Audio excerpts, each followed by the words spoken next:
and the DJs no longer picked their own records. Program directors picked the records, okay?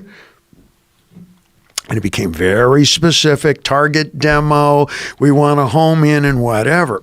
Now keep in mind, when Howard Stern left regular radio, terrestrial radio for the stratosphere, I got his job in New York City. Oh, that's right. I was broadcasting in 7 different cities. I forgot you did that. Okay, Dallas, New York, Philly, I think I was in, et cetera, et cetera. And it turns out, I think what they wanted was a version of Howard Stern. Okay, great. I'll be a third-class Howard Stern or a first-class David Lee. My approach to it is very different than his would be. We're 2 very different people. Right. He's a personality. It's all about interaction. I see myself as show people. I'm music first. Okay? So the first thing I'm going to pick when we throw a barbecue is not the food or the guest list, but what's the music? Right. Well, white people listen to Bob Marley when we're on vacation. And when we celebrate things, we listen to Kool and the Gang. Right. And I would play those, and the ratings were going up, and they were pissing off management. Really? Well, they said, we feel that Leonard Skinner and Nickelback are more appropriate for your audience. So the ratings were going up, and they were upset? Yes. And because you couldn't rein me in. Okay. Now, keep in mind, I hired Kool and the Gang to open for Van Halen tour before last. You have never seen so many people dancing in one place, because that's the sound of every wedding, bar mitzvah, prom, bachelor party, because this is ladies' night. Right. And the feeling, oh, what did I? And you got to sing that. You look at each other as you're driving going, oh, what did I? So what did they say to you before you took the job? Like, what was the conversation when you agreed to do it? What did you think was going to happen as opposed to what did happen? Well, what you say and what is real. Yeah, that's the problem, things, right? You know, we discussed doing commercials, for example, and I don't feel comfortable doing commercials unless it's something I actually use, you know, like sunglasses or cigarettes. Right. Beyond that, Vermont Care Bear kind of a thing, I don't know. Right. So it was uncomfortable from the beginning.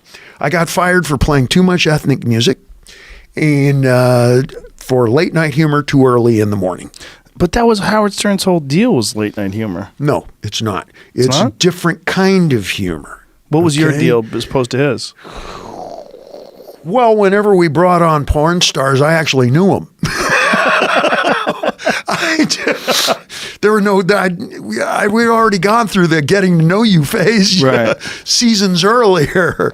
Did they expect you to do all talk, or did they want you to play music as well? It's just my sense of humor is different. It's unique, as is his and as is yours. Okay, you can't.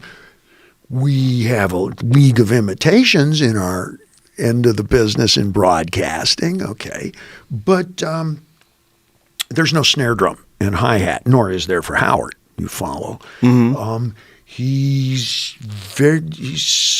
Again, I start with the music.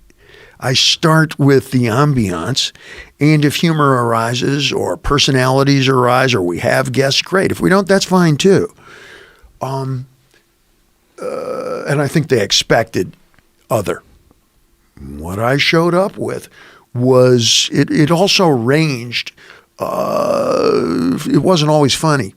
Okay. Do you think that it was just maybe something you would have excelled at if they had different expectations? Like, instead of following Howard Stern, if they just did the David Lee Roth show? Oh, you bet. Yeah. Do you think you'd still be doing it? Yes. Really? Yeah.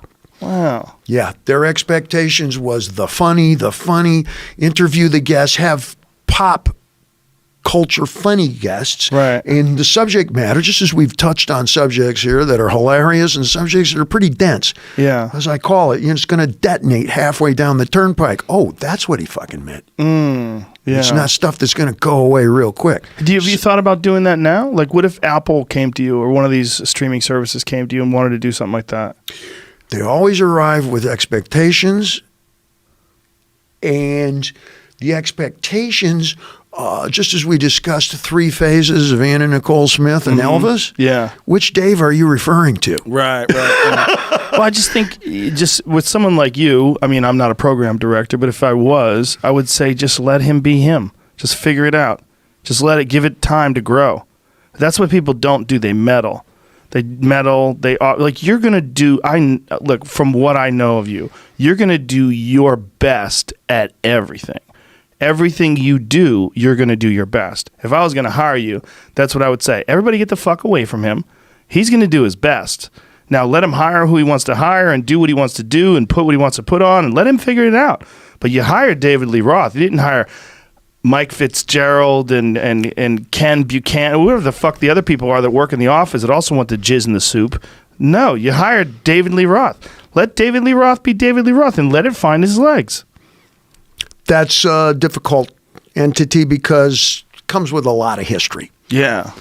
And then folks will start conducting, well, you got to play this. You got to play this. And it has a very specific expectation usually.